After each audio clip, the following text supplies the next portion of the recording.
En nombre de nuestro Señor Jesucristo, aquí estamos ya. Teníamos días de no grabar un en vivo, pero hoy vamos a hacerlo este día domingo, el día ya final de las vacaciones aquí en nuestro país.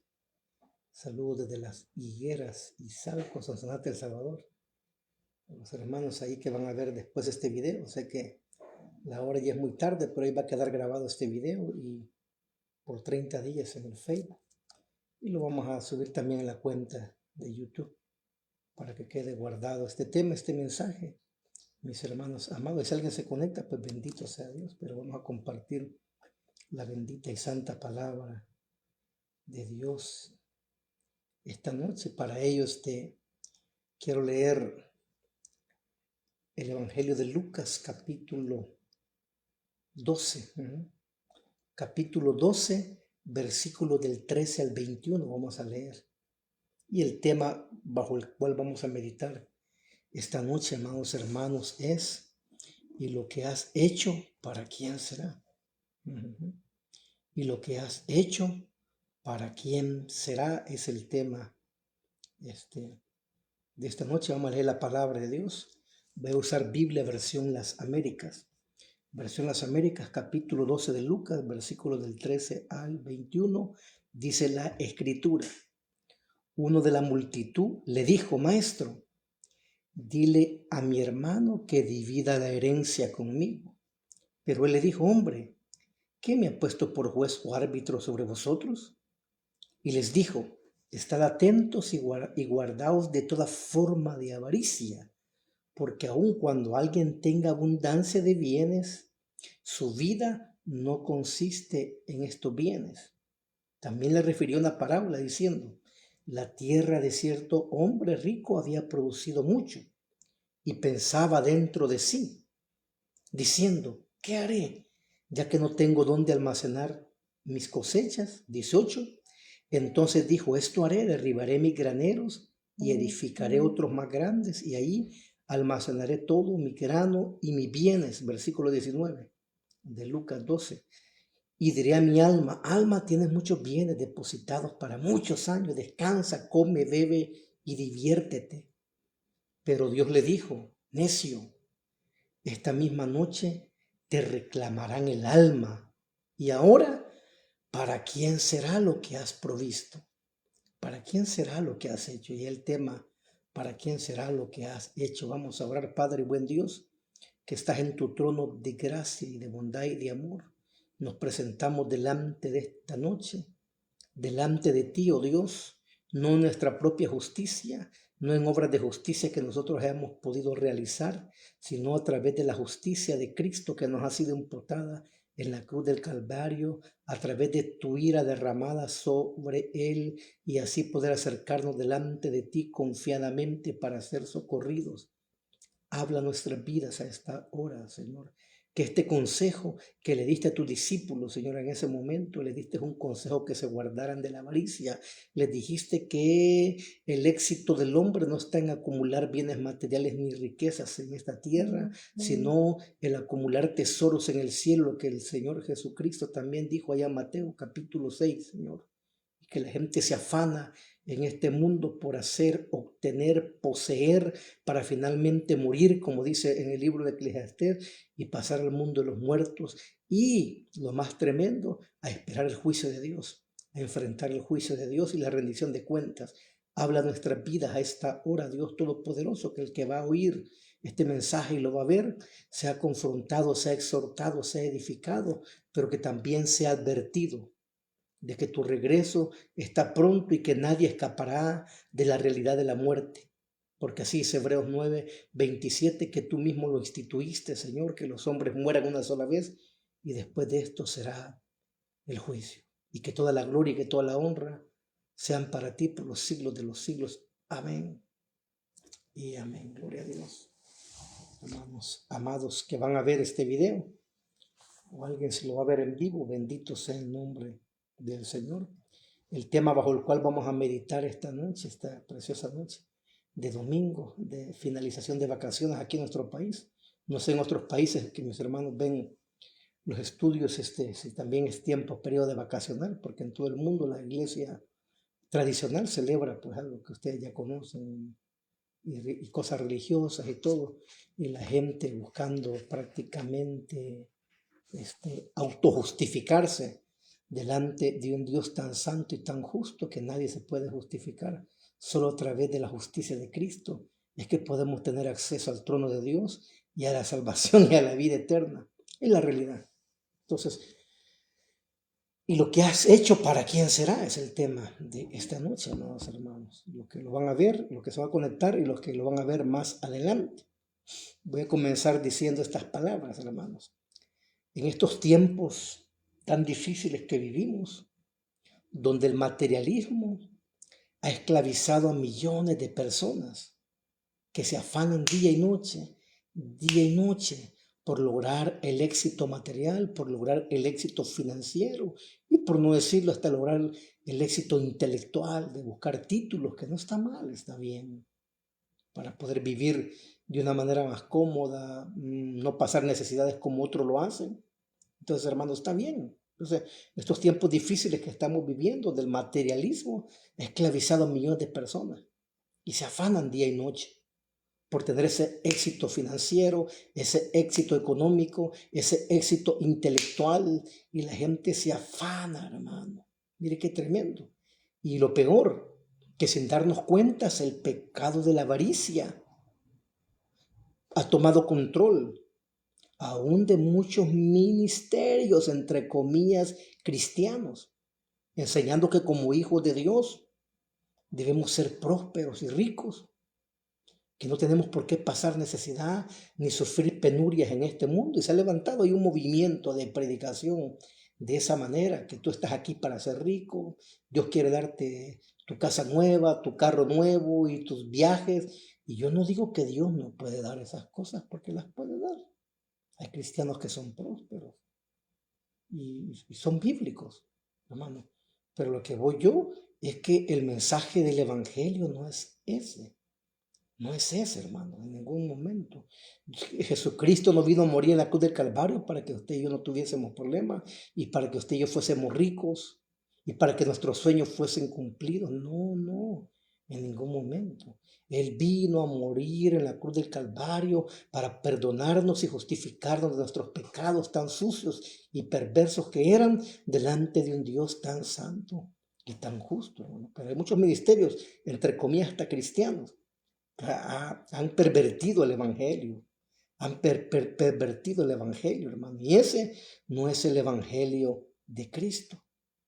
Y ellos dicen, si estás padeciendo necesidad o enfermedades, es porque estás mal con Dios.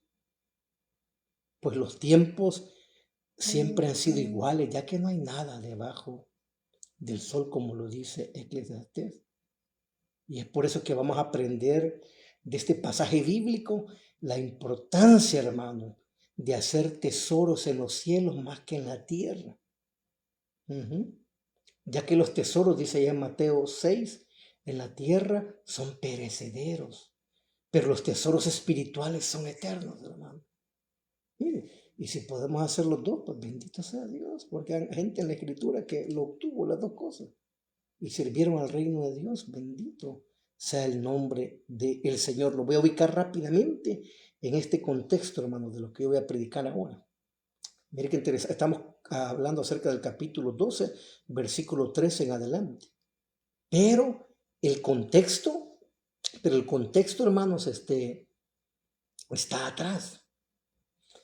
En el capítulo 12, 1, versículo 1, Jesús está haciendo una advertencia contra la hipocresía, hermanos. Y les advierte a sus discípulos que se cuiden de la levadura de los fariseos. Lo voy a ubicar en contexto primero. Aquí está el 12.1, ahí dice advertencia contra la hipocresía. En estas circunstancias, cuando una multitud de miles y miles se habían reunido tanto que se atropellaban unos a otros, Jesús comenzó a decir primeramente a sus discípulos, guardaos de la levadura de los fariseos, que es la hipocresía. Fíjese que en el Evangelio de Mateo, hermano, lo encontramos más ubicado el pasaje, porque Lucas era gentil y todos lo sabemos. Y aunque él indagó e investigó diligentemente, como lo dice el capítulo 1, pero él no manejaba a la perfección las costumbres, la cultura y principalmente las fiestas del Señor, como los judíos lo manejaban. Es por eso que el Evangelio de Mateo pone este relato que está sucediendo después de la fiesta de los panes sin levadura, que pasaría 1 hora y media explicándoles eso, que primero era la Pascua, que se celebraba la Pascua de la salida de Israel y del peregrinaje en el desierto, y cómo Dios lo sacó con mano fuerte y poderosa. Se celebraba eso, la Pascua, cuando el ángel de la muerte pasó por Egipto, que quedó como solemne fiesta perpetua ahí sobre ese pueblo. Y al siguiente día que pasaba la fiesta de la Pascua, venía otra fiesta que se conocía como la fiesta de los panes sin levadura, que duraba 7 días. 7 días, hermano. Entonces hay que conocerlo para entender esto. Y que estas fiestas, les voy a enseñar, pronto voy a grabar eso y hablar acerca de eso, porque para mí es muy importante tener conocimiento de esas celebraciones y festividades que Dios le dio a su pueblo para poder comprender y entender la primera y segunda venida de Cristo, el Mesías, del Señor y Salvador. Porque cada fiesta era un tipo de Cristo, era una tipología de Cristo, apuntaba al Mesías.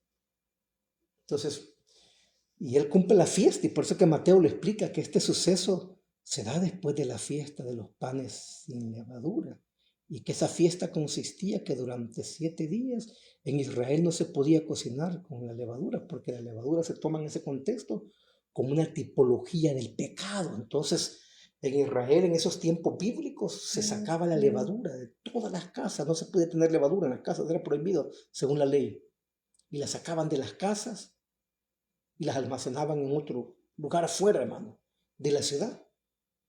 Pero en la cultura, porque se le enseñaba a todos los chicos judíos, cada fiesta sus padres tenían que enseñarles la importancia y qué relación tenía esa fiesta con el Mesías que vendría a salvarlos. Entonces, es muy importante conocer ese contexto.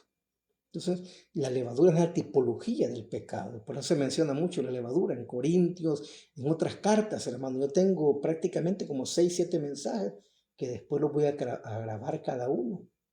Y porque allí menciona, en Mateo menciona que le dice que se guarden de la levadura de Herodes. Así les dice, hermano. Y de la levadura de los saduceos y de la levadura de los fariseos. Claro, el contexto que se está usando ahí, levadura, es pecado. O sea, guárdense el pecado de Herodes. ¿Cuál es el pecado de Herodes? Yo tengo un mensaje de eso. Es el pecado del mundo. Hermano, un mensaje completo tengo de eso. Después habla de la levadura de los saduceos. ¿Cuál es la levadura? El pecado de los saduceos, la herejía y la falsa doctrina, porque los saduceos no creían en toda la Tanakh, la Biblia judía, sino que decían de que, hermanos amados, solo prácticamente la Torá era inspirada por Dios. No creían en la resurrección, no creían en los ángeles. Después les dice que se cuiden la levadura de los fariseos, que aquí estoy leyendo aquí. ¿Cuál era esa? Era el pecado de la hipocresía. Y allí, en el capítulo 11, prácticamente, hermanos, ahí les está hablando las características de los religiosos hipócritas. Yo tengo un mensaje también que pronto lo voy a grabar que se llama Características de los religiosos hipócritas que están en las iglesias. Así que Dios les bendiga a mis hermanos que ya comenzaron a conectarse. Por ahí ven algunos ahí. Un abrazo, mis hermanos. Les quiero mucho. Hasta mi hermana Jenny saludando por ahí, en Chela. Que Saltenango, bendito sea Dios, mis hermanos que están conectados ahí. Por ahí vi a mi hermana Bertila, mi hermana Caro, Emilio. Bendiciones. Y hermanos, entonces, y de ahí está también, ¿sabía usted que está la levadura de la hipocresía? El pecado de la hipocresía, que a Dios no le agrada, hermano. Y está en ese contexto de esa fiesta. Y el Señor les dice que se guarden de ello. También está la levadura del orgullo. Hermano, que habla Pablo en Corintios, que un poco de levadura leuda toda la masa, cuando no hay disciplina en la iglesia, hermano, y hay todo, y hay permisibilidad, pero tolerancia, hermano, se cae en el pecado del orgullo espiritual y la arrogancia.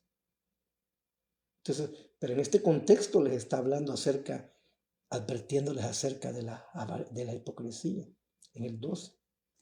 Y después, continuando, les dice también el versículo 13 que estamos leyendo, les hace una advertencia que se cuiden de la levadura de la avaricia. Este es el pecado de la avaricia. Y después en el versículo 22, en el contexto posterior, en el contexto anterior les habla en el 12:1 que se cuiden del pecado de la hipocresía a sus discípulos. y la multitud que está oyendo también. Y en el 13 les dice que se cuiden de la levadura, de la avaricia, el pecado de la avaricia. Y en el versículo 22 en adelante, en el contexto posterior, les advierte que se cuiden del pecado de la ansiedad. Ustedes saben que la ansiedad y el afán es un pecado delante de Dios, porque es dejar de confiar en Dios y confiar en que yo voy a solventar las cosas y ir fracasando. Así que Dios bendiga ahí. Mi hermano Samuel también por ahí lo vi, bendiciones. Así que esta noche yo les voy a predicar con respecto al tema y lo que has hecho, ¿para quién será?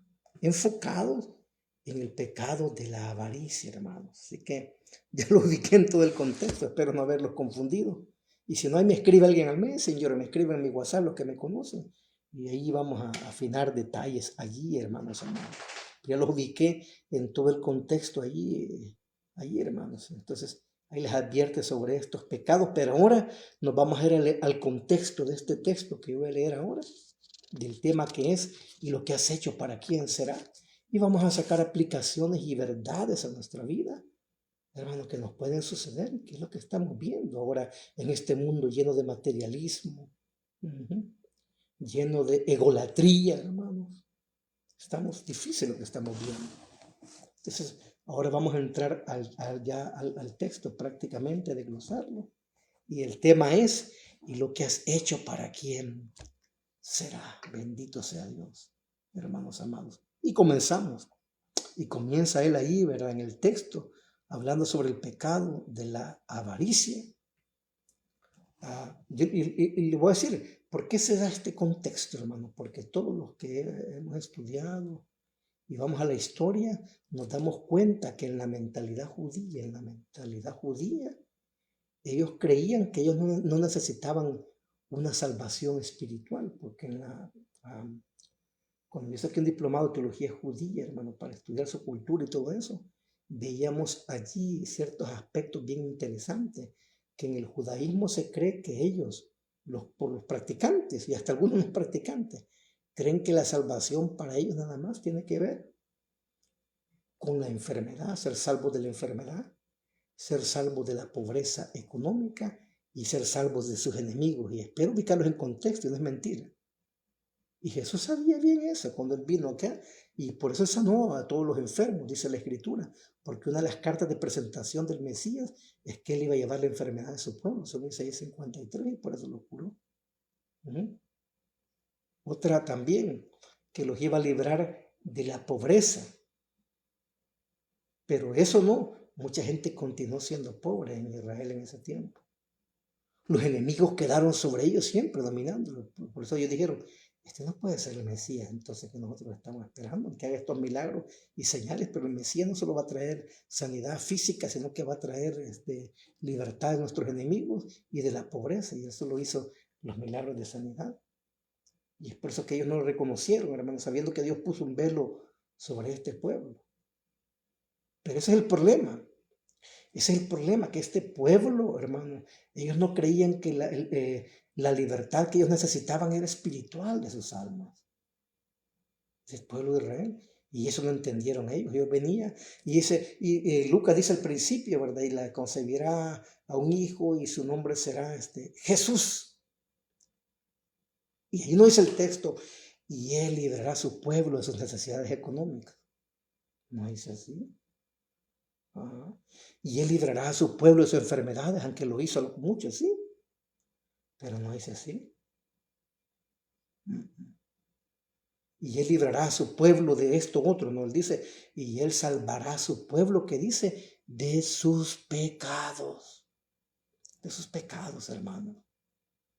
Entonces, dice ahí que uno de la multitud le dijo, maestro, 13 del 12, dile a mi hermano que divida la herencia conmigo. Mire cómo comienza en este párrafo, ya le voy a explicar esto.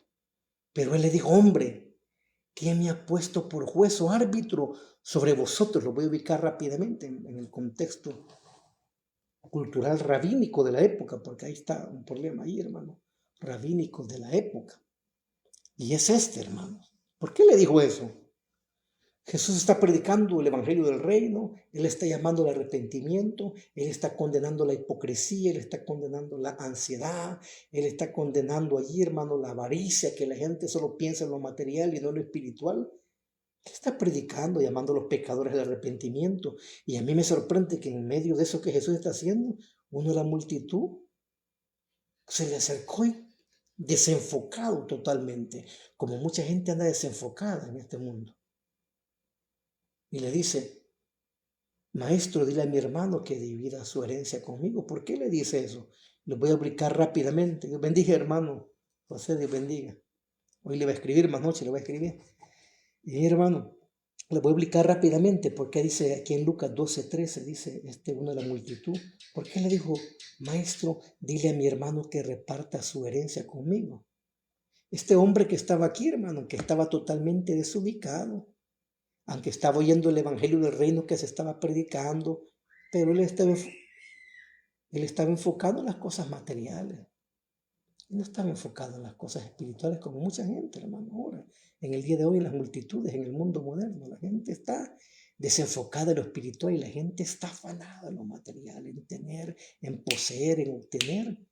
Y estamos allí, pues, tremendamente. Pero ¿por qué le dice este hombre e interrumpe la enseñanza y la predicación que Jesús está haciendo, hermano? Y sale con un problema económico.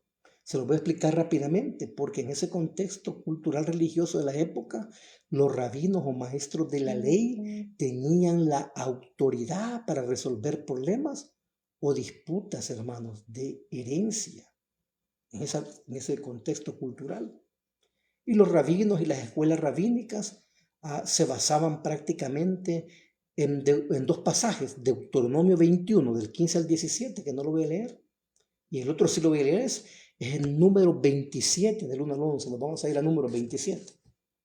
Interesante, vamos. Génesis, Éxodo, Levítico, números 27. Vayamos a números capítulo 27. Aquí estamos ya. Versículos del 1 al 11. Escucha esto. Ahí dice: las hijas de Zelofejad.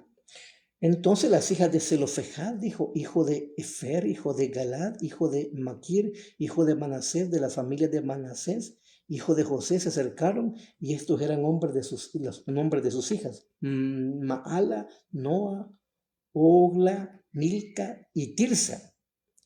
Y se presentaron delante de Moisés, delante del sacerdote Eleazar, delante de los jefes y de toda la congregación, a la entrada de la tienda de reunión, diciendo: nuestro padre murió en el desierto, aunque no estuvo entre el grupo de los que se juntaron contra el Señor en el grupo de Coré, sino que murió por su pecado y no tuvo hijos. Y hay signos de interrogación. ¿Por qué ha de desaparecer el nombre de nuestro padre de entre su familia? ¿Solo porque no tuvo hijo? Dadnos herencia entre los hermanos de nuestro padre. Y Moisés presentó su caso ante Jehová. Y entonces Jehová habló a Moisés diciendo: las hijas de Zelofejad tienen razón en lo que dicen. Ciertamente le darás herencia entre los hermanos de su padre, y pasarás a ellas la herencia de su padre. Entonces, en base a este texto, hermano, que Moisés ejecutó ahí algo judicial con la autorización de Dios. Cuando los problemas allá en los tiempos bíblicos de Israel, habían problemas de herencias entre hermanos, y esto y lo otro, y pleitos económicos, los rabinos tenían la autorización de hacer allí, hermano, de hacer dictámenes judiciales en ese problema. Entonces, ahora podemos entender el contexto. Regresamos aquí en Lucas, porque este hombre que está en la multitud, no, la multitud le dijo: Señor, ayúdame con este problema, yo tengo problemas. Ahora bien, hermano, este hombre de la multitud le pide a Jesús que le resuelva ese problema legal, pero por la respuesta que Jesús le da, hermano, podemos notar y observar en el texto que más de un problema legal era un problema serio de avaricia en el corazón. Ah, quizás posiblemente, porque recuerden que las culturas bíblicas al hijo mayor le tocaba la mayoría de la herencia y lo demás se repartía entre los demás. Aunque el texto no lo dice, pero quizás posiblemente quería que el hermano que había heredado la mayoría, quizás porque el padre no estaba, quería que compartiera el dinero con ellos. El texto no lo dice, pero había un problema serio económico allí, hermano. Pero lo que Jesús notó, porque él conocía los corazones y todo, es que no era un problema serio de necesidad, ¿me entiendes? Sino que era un problema serio de avaricia por la respuesta que él le da. Aparte de eso, investigaba por ahí también, y porque Jesús, él tajantemente rechazó en ese momento resolver ese problema.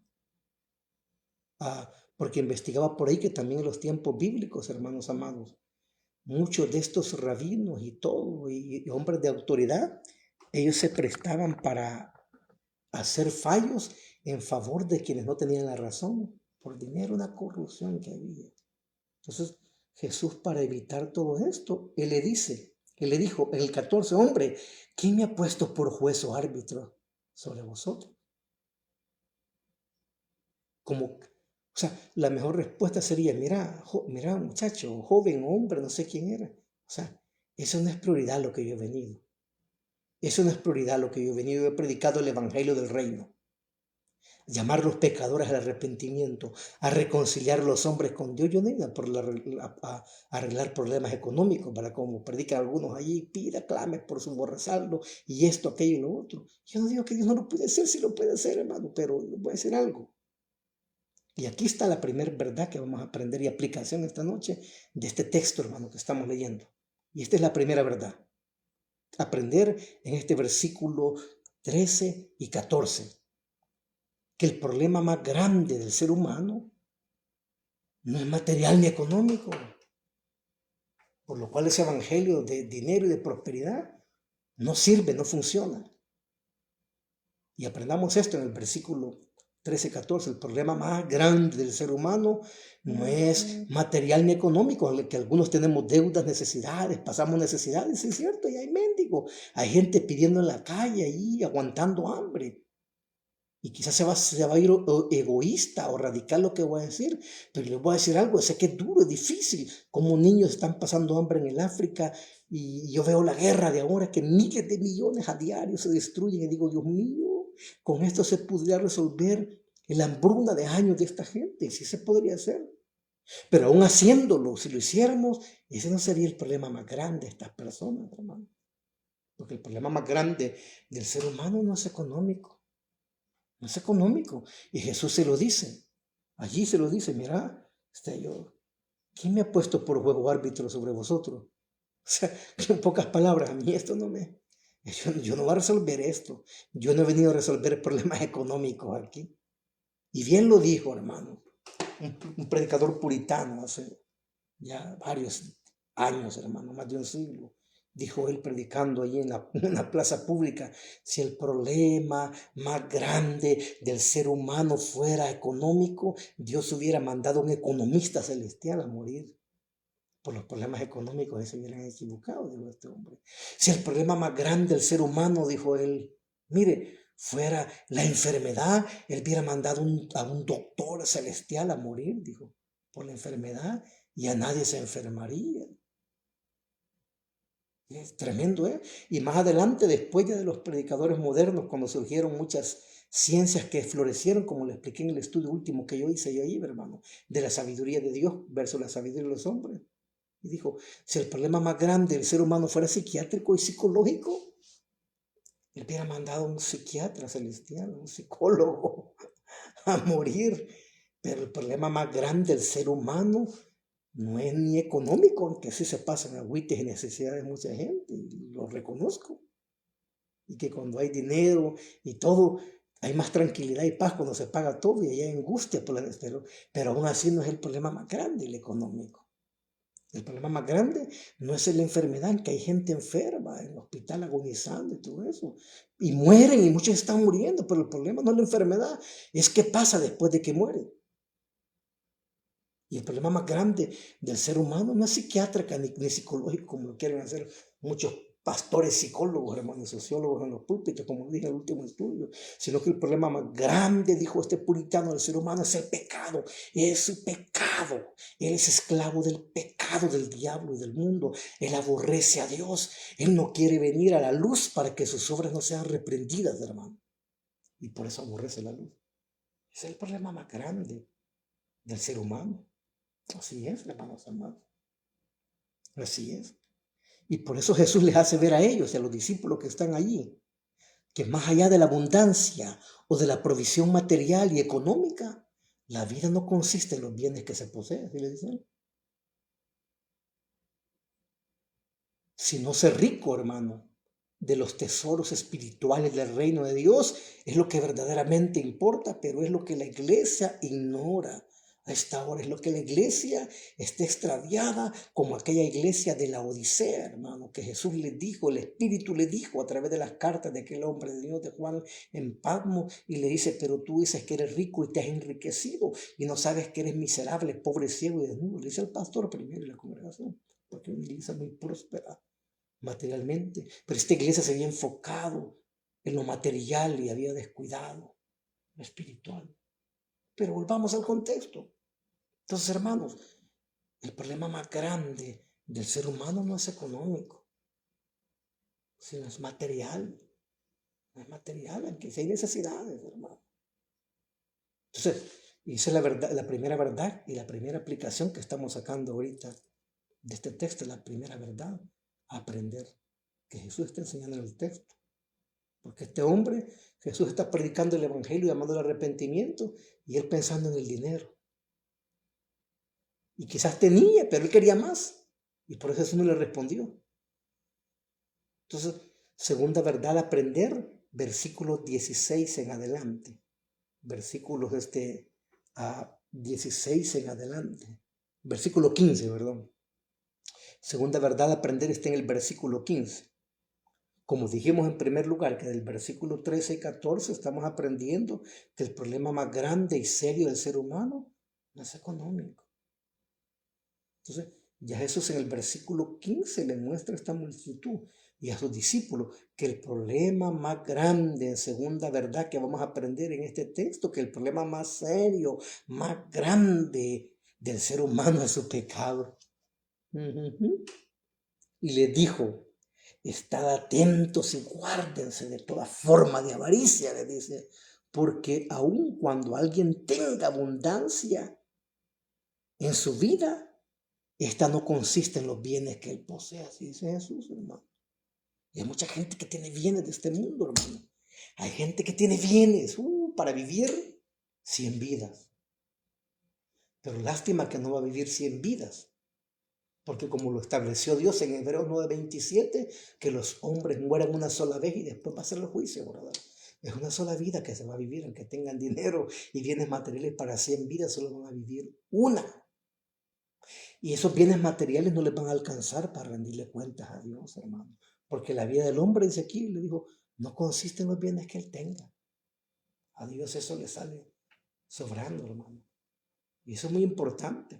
Y como hijos de Dios también lo debemos de saber. Por eso en la primera carta de Juan, en las características de los salvos, que es salvado, dice, si alguno tiene bienes de este mundo y ve a su hermano padecer necesidad, y le dice, vete, regresa mañana, voy a ir por vos, dice, ¿cómo puede decir que conoce a Dios?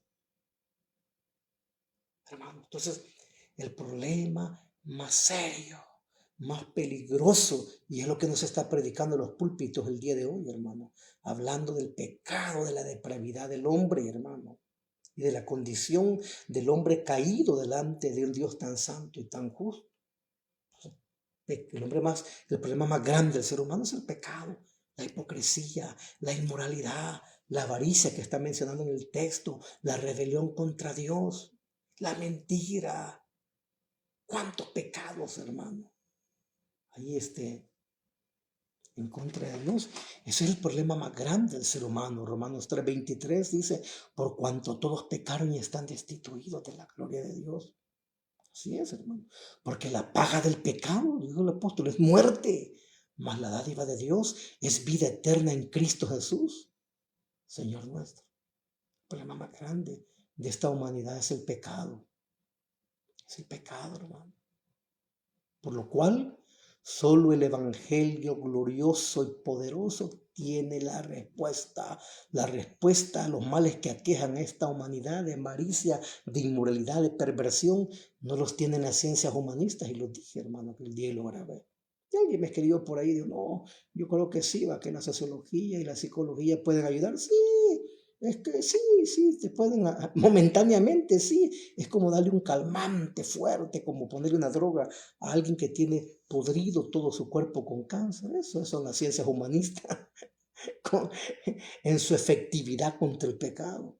Pero la efectividad y el poder y la sabiduría de Dios que yo hablé del Evangelio es poder de Dios para salvar, es poder de Dios para perdonar, para justificar. No importa cuán caído esté el hombre, hundido en el pecado más negro, si se arrepiente y cree en el Evangelio de Jesucristo, Dios lo levanta y lo salva, hermanos amados, aleluya. Ese es el glorioso Evangelio que nosotros predicamos. Y ese es el Evangelio que Jesús estaba predicando, pero este hombre estaba pensando más en las cosas materiales que en la salvación eterna. Y es lo que está pasando en la iglesia en el día de hoy. La gente está más preocupada en remodelar un templo, o en aquello, o en lo otro, o en hacer más grande, o poner luces, o aquello y cosas. Y está bien, no está mal, porque está bien para los santos de Dios. Pero, hermano, lo más principal es señalarle a la gente su condición espiritual delante de Dios. Y que su corazón debe estar primeramente en las cosas espirituales, como dice Mateo 6:33, hermano. Buscad primeramente el reino de Dios y su justicia, dijo, y estas cosas vendrán por añadidura. Porque el afán es pecado, hermano, pero la iglesia se ha vuelto tan materialista. Ahora tenemos templos de millones de dólares, aquí, lujos, pero mire, las multitudes están muertas espiritualmente. Corazones llenos de avaricia, de engaño, de envidia, de disensiones aún dentro de las iglesias. Qué terrible, hermano, porque nos hemos enfocado en lo material, así como estaba este hombre. Y cuando Jesús vio, y recuerde que esta era una nación teocrática, donde todo el mundo decía conocer a Dios, y guardaban fiestas y celebraciones y rituales, y hacían cosas, pero no lo conocían. Y por eso les dice a sus discípulos, guárdense, no sean como esto, guárdense. Entonces, en primer lugar, hemos dicho en primer lugar, hermanos amados, de que el problema más grande del ser humano no es económico, no es de enfermedad, que hay gente enferma, no es psiquiátrico, hermano, no. El problema del hombre es su pecado, es su ego, es su ego. Y aquel día se me olvidó explicar unos textos, como por ejemplo, ¿se recuerdan? Porque hoy el evangelio motivacional, empapado de psicología, de psiquiatría, de sociología, de filosofía, que se predica en muchos lugares, hermano, ahí, bien desenfocado. ¿Se recuerdan en el texto en los evangelios también? Cuando dice que el texto, que debes de amar a tu prójimo, amar a Dios sobre todas las cosas y amar a tu prójimo como a ti mismo. Entonces, la interpretación moderna ahora psicológica del texto y sociológica es esta, que para vos poder amar a tu prójimo, tenés que amarte a vos mismo primeramente y valorarte a vos mismo, porque si no, no lo vas a poder hacer. Pero en el griego no dice así, el texto no está así, hermano. El texto, y mire qué interesante, la idea del texto es esta, lo que está diciendo ahí en los evangelios, que debes de amar a Dios por sobre todas las cosas, sos hijo de Dios, y amar a tu prójimo como vos te amás demasiado a vos mismo. Uh-huh. La psicología enseña y la sociología que el problema del hombre es baja autoestima. No entiendo. Pero la Biblia enseña que el hombre no tiene baja autoestima, tiene demasiada autoestima de sí mismo, al punto de creerse Dios y hasta quererse quitar la vida. Eso es lo que la Escritura enseña, hermanos amados. Y es por eso que ahora tenemos un evangelio, hermano, al gusto del consumidor, ¿verdad? ¿Qué quiere? ¿Qué va a llevar? ¿Qué necesita? Entonces, se quiere presentar un evangelio acorde a las necesidades de este grupo, de aquel grupo, del otro grupo, pero el evangelio no es eso. Porque el evangelio enseña que la necesidad más grande del ser humano es reconciliarse con Dios porque está destituido de la gloria de Dios. Y el único medio de reconciliación es Jesucristo, quien murió bajo la ira de Dios en la cruz del Calvario, y solo así podemos ser justificados, hermano. por la fe. Y por eso dice Pablo en Romanos, justificados por la fe, pues tenemos paz para con Dios por medio de nuestro Señor Jesucristo. Si tú estás pasando problemas, hermano, psiquiátricos, psicológicos, como le quieran llamar, hermano, o sociológicos, problemas ahí con los vecinos, con las comunidades, hermano, el Evangelio es la respuesta. El Evangelio es la respuesta. El Evangelio de Jesucristo, Él te va a cambiar, Él te va a transformar, Él te va a enseñar a amar a tu prójimo, a llevarte con quien sea y como sea, a superar esos temores, hermano, esos afanes, esas ansiedades, esas depresiones, la depre que le llama a la gente, hermano. La Biblia le llama ansiedad y más adelante continúa con la levadura de la ansiedad, el pecado de la ansiedad. ¿Cómo podemos hacer para dominar esa ansiedad, hermano? Muy bueno. Entonces, la necesidad más grande del ser humano es reconciliarse con Dios. Y eso solo es posible a través del arrepentimiento y a través de la fe y poner la confianza, hermano, en Jesucristo como único medio de gracia para esa salvación. Si tú haces eso, si te arrepientes y crees en Jesucristo y crees en el Evangelio, vas a ver una transformación, un cambio en tu vida, hermanos amados.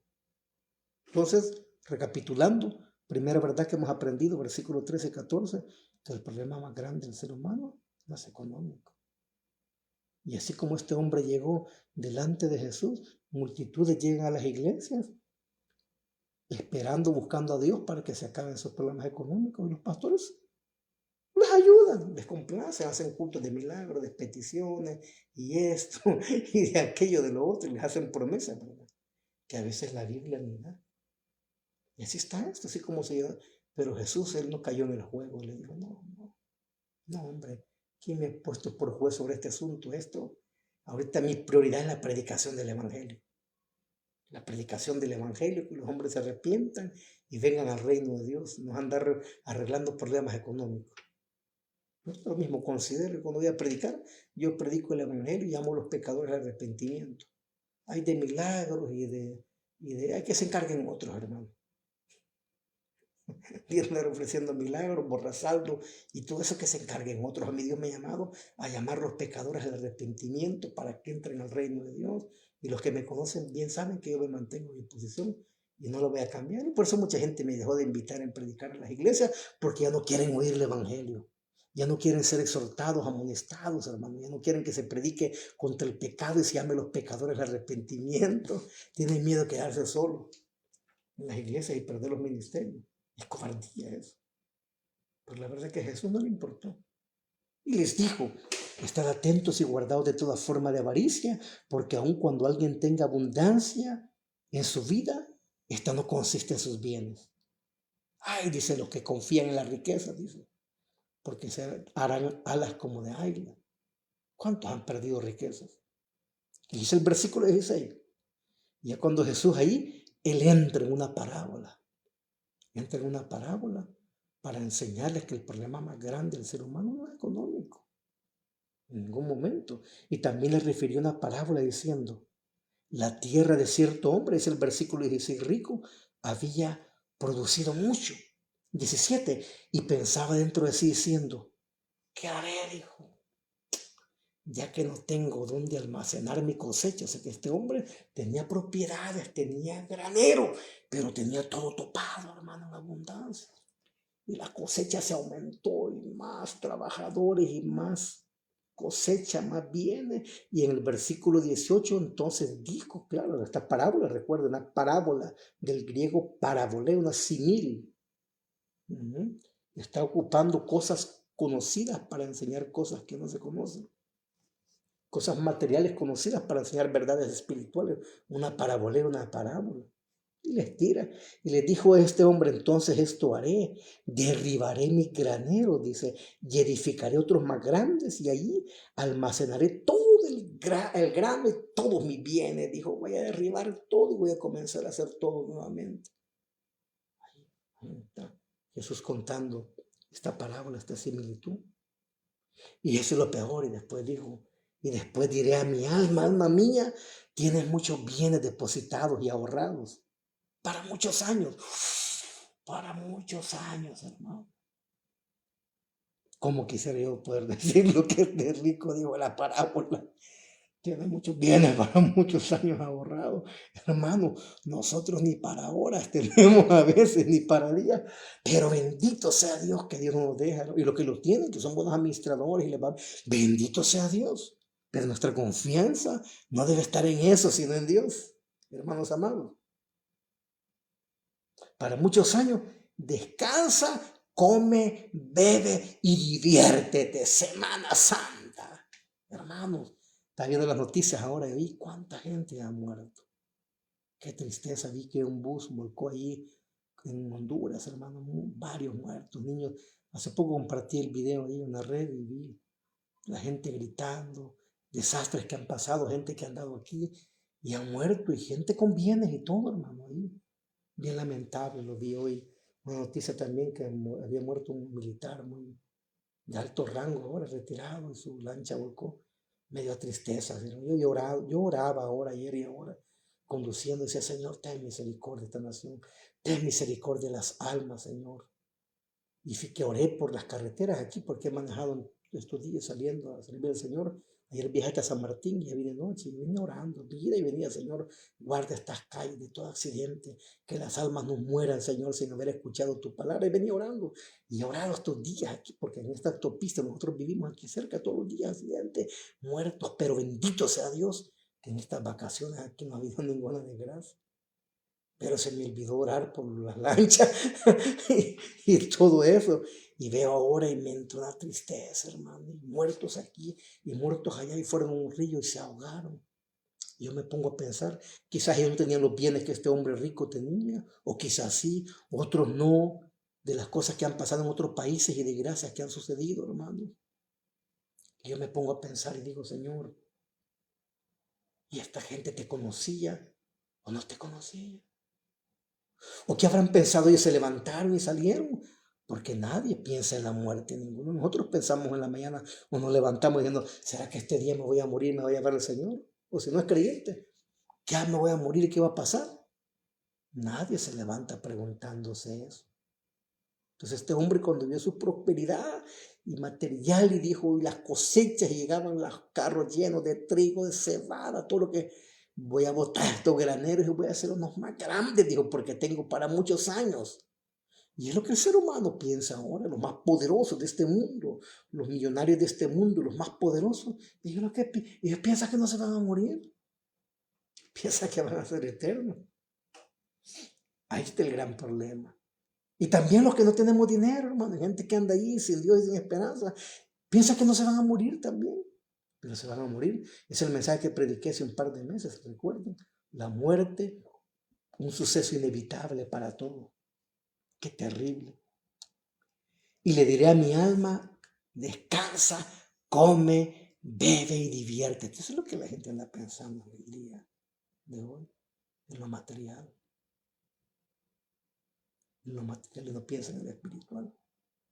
Tercera verdad, entonces. ¿Cuál es la primera verdad que aprendimos? El problema más grande de todos los seres humanos no es económico. Segunda verdad, versículo 15.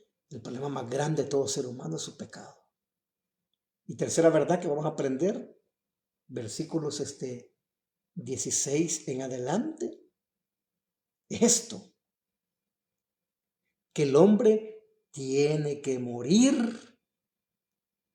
va a morir y no se podrá llevar nada de este mundo. Uy, hermano, es lo que Jesús le está enseñando y diciendo. Ya le leí todos los versículos y dice, y el hombre hizo y esto y le fue bien y dijo, voy a expandir mis graneros. Y come, bebe, le dijo al alma mía, come y bebe, porque tienes muchos bienes. 20, aquí está, versículo 20. Lo peor de todo es que el hombre tiene que morir. Es la tercera verdad que vamos a aprender. Y no podrá sacar nada material de este mundo. Y el 20, pero Dios le dijo. ¿Cómo se lo dijo a saber? Si se lo dijo directamente o mandó a alguien, un profeta, no se sabe el texto. Solo el texto dice, pero Dios le dijo. ¿Será que este hombre quizás hasta cierto punto tenía conocimiento del Dios vivo? Y se había apartado, se había descuidado. y había caído en la esclavitud y el pecado de la avaricia. Pero Dios le dijo, necio. Otra traducción está viendo ahí, otra traducción dice, torpe. Otra traducción le dice, tonto, imagínese, hermano. Necio, esta misma noche reclamarán tu alma, te pedirán tu alma. Y ahora dice, ¿para quién será lo que has hecho? Hermano, por eso el tema del mensaje. Este tema lo he preparado también, porque si algún día yo predico muchas velas, es un tema bueno para predicar en una vela y aparte el arrepentimiento de los pecadores. No cae también uno ahí en el momento, por el contexto que está de dolor, pero es necesario advertir a las personas. Es necesario. Jesús se lo advirtió. Dios le advirtió a este hombre, necio, no sabes que van a venir a pedir tu alma y todo lo que has hecho. Otra traducción dice todo lo que has provisto. Otra traducción dice todo lo que has recolectado. Otra traducción dice y todo lo que has almacenado, ¿para quién será? Y hago esta pregunta a aquellos, y quizás hasta hermanos, o quizás amigos que van a ver este mensaje y que nos afanamos por tener y obtener, y aquí y allá, y de repente solo para ir a morir. La pregunta es, ¿y todo lo que has hecho para quién será? Esa es la pregunta. ¿Y sabe quién se hizo esa misma pregunta, hermanos amados? Y nos da la respuesta, Salomón. Cuando él se apartó de Dios, se recuerda, un hombre tan lleno de sabiduría y temor de Dios que escribió los proverbios, consejos doctrinales, bíblicos, hermano, el temor a Dios. Escribió, el libro Proverbios lo escribió cuando él estaba en una intimidad con Dios, tremenda, en una obediencia. Pero después ustedes conocen cómo se apartó y cayó preso de la avaricia, carruajes que Dios no le permitía, hermano. Hizo alianza con naciones paganas, se casó con mujeres paganas, hermano. Ahí 700 esposas y 300 concubinas. Hizo altares ahí, hermano, a demonios y de idolatría que Dios aborrecía, hermano. Pero, hermano, hablaba hace poco, me preguntaba alguien ahí, yo estaba ahorita en una llamada, haciendo una pregunta bíblica, y me dice, hermano, y Salomón fue salvo, ¿no? Fue salvo. A la luz del texto, porque los pecados que cometieron fue gravísimo. David nunca hizo eso, de rendir culto a un ídolo, un demonio, pero muestra evidencias de arrepentimiento en el libro de Eclesiastés, Salomón. Y al final él dice, el final de todo este discurso de las cosas que se hacen debajo del sol, es teme a Jehová y guarda sus mandamientos. Es el consejo que él da. Y Salomón allí, hermano, después de toda su rebeldía y todo eso, él ha explicado eso en el capítulo 7, 8, 9, comienza a dar sobre la muerte y a meditar que el hombre va a morir y que va a rendir cuentas a Dios. Y este es el problema, la tercera verdad que estamos aprendiendo aquí, hermano, es de que como el problema más grande del hombre no es económico, ni psiquiátrico, ni de salud, sino es el pecado. Es el pecado en segundo lugar. El problema más grande del hombre es su pecado. Y lo peor, hermano, y tercero, que el hombre va a morir por a consecuencia de ese pecado, porque la paga del pecado es muerte. Y después de la muerte, tenemos que rendirle cuentas a Dios. Y Eclesiastés sabía eso. Salomón, por eso lo voy a llevar allá a Eclesiastés capítulo 6. Vamos, 3 textos y termino. Y termino este mensaje y voy a llamar las almas al arrepentimiento. Vamos a ir a Eclesiastés, hermano. Job, Salmos, Proverbios. Sígame ahí. Aquí estoy en Proverbios. Eclesiastés, capítulo 6. Vea lo que dice. Vamos al capítulo 6 de Eclesiastés. Ya Salomón sabía esto. Dice 6.1. Hay un mal que he visto bajo el sol y muy común entre los hombres. Como este hombre que llegó y preocupado por bienes y todo eso. Y un hombre a quien Dios ha dado riqueza, bienes, dice, y honores. Y nada le falta a su alma. Wow. Como aquel que dijo, bebe, alma mía, diviértete, rienda suelta porque tenés todo. Y de todo lo que desea, pero que Dios no le ha capacitado para disfrutar de él. Porque un extraño lo disfruta. Esto es vanidad, dice, y aflicción de espíritu. Qué terrible, hermano, lo que está diciendo allí Salomón. Pero Dios no le da la capacidad para disfrutarlo, porque un extraño lo disfruta. ¿Qué le pasa a este rico de esta parábola? Que recuerda esta parábola, es una parábola, es una simile, es una comparación, pero Jesús lo que le está mostrando que muchos de los que estaban allí, que desean conocer a Dios y amar a Dios, estaban en esa condición de ese rico. ¿Me entienden, hermano? Vayamos al otro texto, Eclesiastés 5:10, vayamos ahí, más atrás, vamos al revés, hacia atrás. 5:10 lo que dice, mire, hermanos amados. Y dice Salomón, el que ama el dinero no se saciará de dinero. O sea, y ya lo dijo allá también Pablo a Timoteo, siendo rabino, manejaba toda esta doctrina y decía, porque raíz de todo mal es el amor al dinero, no el dinero, no son las cosas materiales, sino con nuestro corazón, nuestra confianza se pone en el dinero y en las cosas materiales. Ahí está el problema. Y por eso dice que el que ama el dinero no se saciará de dinero. Y el que ama la abundancia no se saciará de ganancias. Nunca más. Va a querer más y más y más y más y más y más y más. Y cuando viene a ver, ha caído esclavo, hermano. De la avaricia un pecado grave. Porque en Apocalipsis dice que los avaros, los hechiceros, los idólatras, los homicidas, no van a heredar el reino de Dios. Y dice el 11.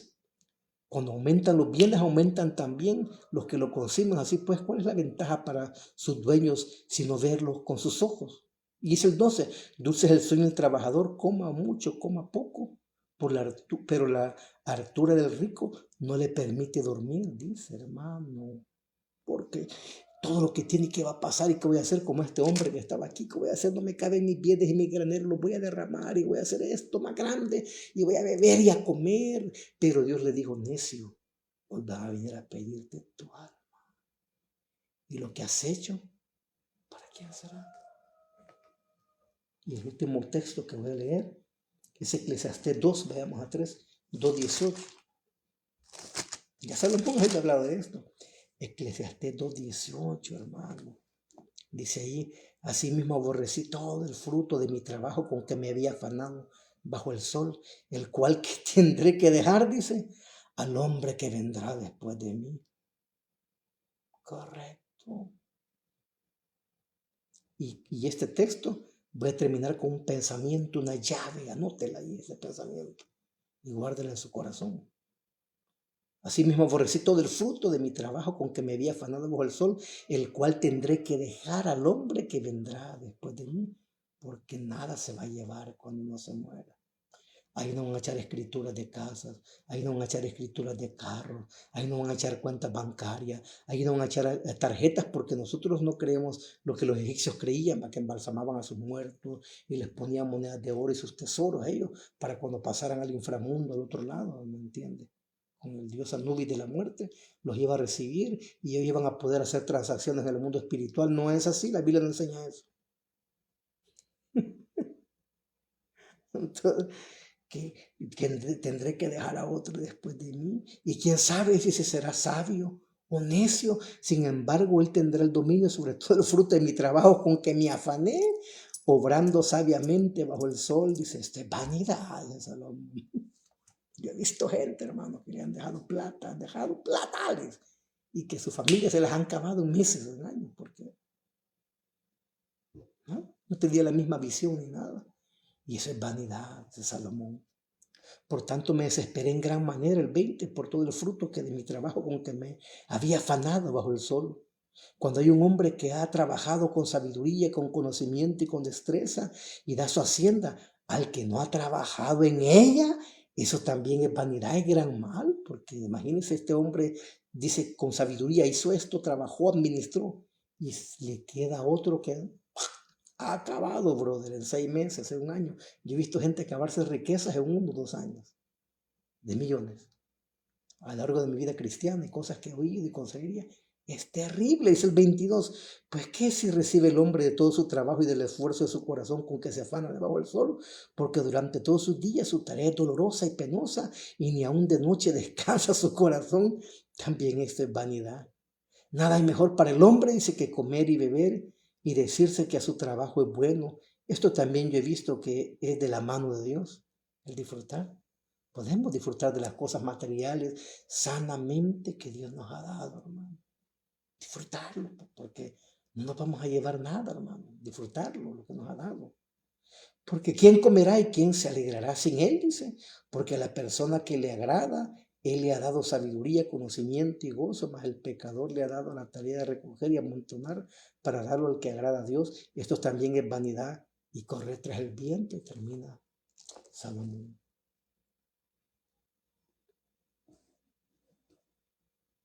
Lo que has hecho, ¿para quién será? Hermanos, ahora entiende por qué Jesús fue claro y dijo en Mateo 6 acerca del afán. A sus discípulos les dijo, mirad las aves del cielo. No siembran ni recogen en granero, pero vuestro Padre Celestial las alimenta. ¿No sois ustedes más valiosos que una de estas aves? Y mirad, dijo, la sabiduría del Señor, no hay tanta teología, practicidad, hermano. Mirad los lirios del campo, un lirio, hermano, un lirio es una flor hermosa que se dan en el Oriente Medio, los lirios los traen. Qué hermosura eso de flores, son caras, un ramo de eso es carísimo. Mirad los lirios del campo, dice él. Los lirios no hilan ni tejen, no tienen maquila. Pero ni aun Salomón, les aseguro, que se pudo vestir con todas sus riquezas y esplendor como uno de ellos. Y siguió el campo, Dios lo viste así, que en la mañana es y en la tarde se ha secado. Cuando vosotros más, hombres de poca fe, tremenda la enseñanza, hermano. ¿Y por qué os afanáis por el vestir o el comer o el tener? Dice, ¿acaso nuestro Padre Celestial no sabe de qué cosas tenéis antes que las que pidáis? Mas buscad primeramente el reino de Dios y su justicia. Y estas demás cosas por las que nos afanamos van a venir por añadidura. Ese es hermano. Y le dice allí, pero Dios le dijo, necio, esta misma noche te van a reclamar el alma. Y ahora, ¿para quién será lo que has hecho? Es terrible, hermano. Hasta bien dice un dicho por ahí, nadie sabe para quién trabaja. Bien, un dicho bien dicho. Y termina diciendo, yo creo que aquella multitud se quedó callada, este joven se fue chicano. Digo, bueno, este está predicando el evangelio pensando aquí en el dinero y en la economía. Y dice el 21, así es el que acumula tesoro para sí, pero no es rico para con Dios. Le dijo, hermanos, wow. Así es el que acumula tesoro para sí, pero no es rico para con Dios. Porque Jesús dijo, haced tesoros en el cielo. No os hagáis tesoros en la tierra donde las ruedas hurtan y la orina y el corrompen, dice. ¿Ah? Sino haced tesoros en los cielos donde no hurtan ladrón. Pero ahí viene la pregunta, ¿qué es hacer tesoros, hermano, en el cielo? ¿Cómo puedo hacer yo tesoros en el cielo?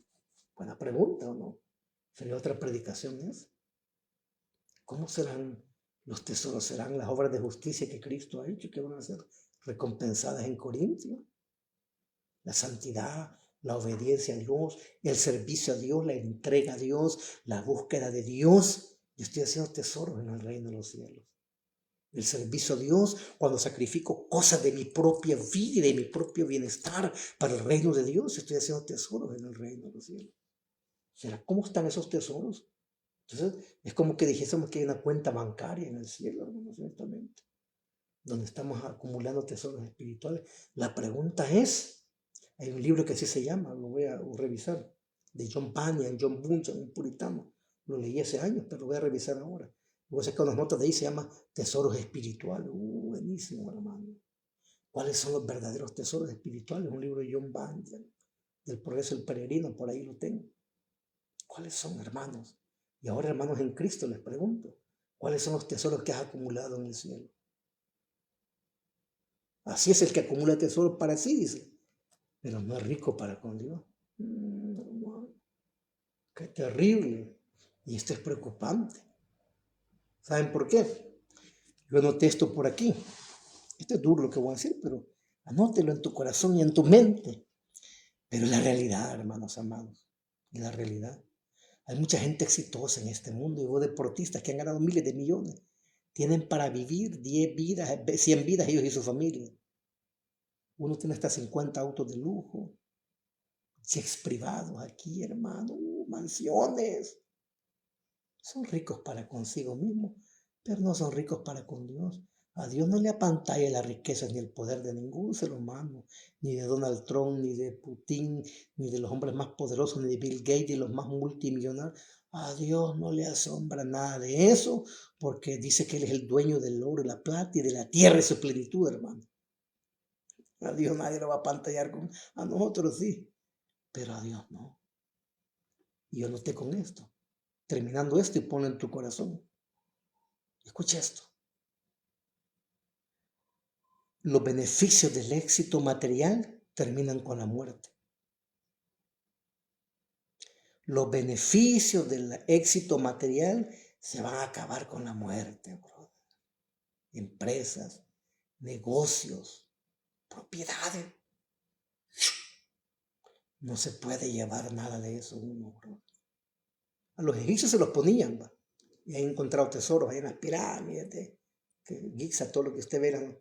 Pero aquí no, nosotros tenemos esa cultura en Occidente. Los beneficios del éxito material terminan con la muerte. Ahí nos vamos a llevar nuestros títulos de ingeniería, y está bien, hay que hacerlo, doctorados y PhD. Ahí no van a entrar, ni los títulos de teología tampoco. Ahí no van a entrar, porque los beneficios del éxito material se terminan con la muerte, pero los beneficios del éxito espiritual son para siempre, decían los puritanos. Los beneficios del éxito espiritual son para siempre. Y cuando me refiero al éxito espiritual, ustedes saben cuál es el éxito espiritual. Obedecer a Dios, aun a costa de la vida. Ese es tener éxito. Juan el Bautista tuvo éxito, aunque para muchos fue un fracasado y murió. Dijo, no, ¿y cómo murió? Pero tuvo un éxito porque obedeció a Dios, sin importar las consecuencias, hermanos amados. Y es por eso que aquí termino mi estudio de esta noche, y es el deseo de mi corazón que Dios pues nos haga reflexionar esta noche sobre nuestra vida espiritual y hacer tesoro en el cielo, de comenzar a orar, a leer, a servir a Dios, a buscar el reino de Dios, a predicar el evangelio a los perdidos, a hacer lo que Dios nos ha mandado, hermanos. Y así he explicado este texto esta noche y espero que sea de mucha bendición. Y voy a terminar orando. Padre y buen Dios, gracias porque me ha dado la fortaleza, Señor, el día de ayer de predicar con mis hermanos allá en San Martín acerca de la segunda venida en el estudio que estamos, y me ha dado la fuerza para predicar esta hora en minutos aquí, Padre, en mi casa, en esta paz y tranquilidad. Gracias porque me permite servirte, me permite proclamar el reino de Dios, Señor. No para avaricia, Señor, no por querer obtener algo, sino que lo hago de todo mi corazón, Padre. Doy un granito de arena en lo que tú me has dado de conocimiento, Señor, y de entender la Escritura, Padre Santo. Y espero que mis hermanos que han visto y han oído esta palabra sea de confrontación, Señor, pero también sea de restauración, y nos volvamos a ti y volvamos a poner la mirada, Padre, en los cielos, en los suelos, en el trono de la gracia, Señor, no las cosas de este mundo, porque todo lo de este mundo es perecedero. El éxito de este mundo, los beneficios que este mundo, Padre, ofrece son perecederos y su éxito, pero los beneficios espirituales de los tesoros espirituales son para siempre. Eso nadie los podrá quitar. Ayúdanos, Señor, a hacer tesoros en el cielo, Padre, más que en la tierra. Y si has permitido a algunos tener, Padre, en la tierra, que ellos los puedan ocupar, estos tesoros, estas ganancias, Señor, estas riquezas, como dice la Escritura injusta, para ser amigos, para predicar tu evangelio, para invertir en el reino de Dios, Señor, para tu gloria y para tu honra. Líbranos de toda avaricia, líbranos de toda ansiedad, líbranos de toda hipocresía, Padre Santo, aleluya. Y si hay algo en nuestro corazón de ello, que nos podamos arrepentir y confesar nuestro pecado y volvernos a ti de todo nuestro corazón, Padre. Gracias. Que toda la gloria y la honra sean para ti por los siglos de los siglos. Amén y amén. Gloria a Dios, hermanos. He terminado. Voy a descansar. Una semana muy bien fatigosa. Pero ya estamos ahí. Vamos a grabar entre semanas, primero Dios, como miércoles. Vamos a grabar otro mensaje. Hoy que ya les expliqué acerca de la levadura y las fiestas, y les expliqué. Pues vamos a compartir ese mensaje de la levadura de los fariseos, para que así como vio que hablé de la levadura y la avaricia. Y Jesús, ¿por qué está explicando eso? Porque acababa de pasar la fiesta de los panes sin levadura, ¿va? Que tenía un simbolismo con el pecado. Así que gloria a Dios. Dios les bendiga grandemente a todos, hermanos. Un abrazo y estamos ahí esta semana. Muchas bendiciones. y la gloria sea para el Señor. Aleluya.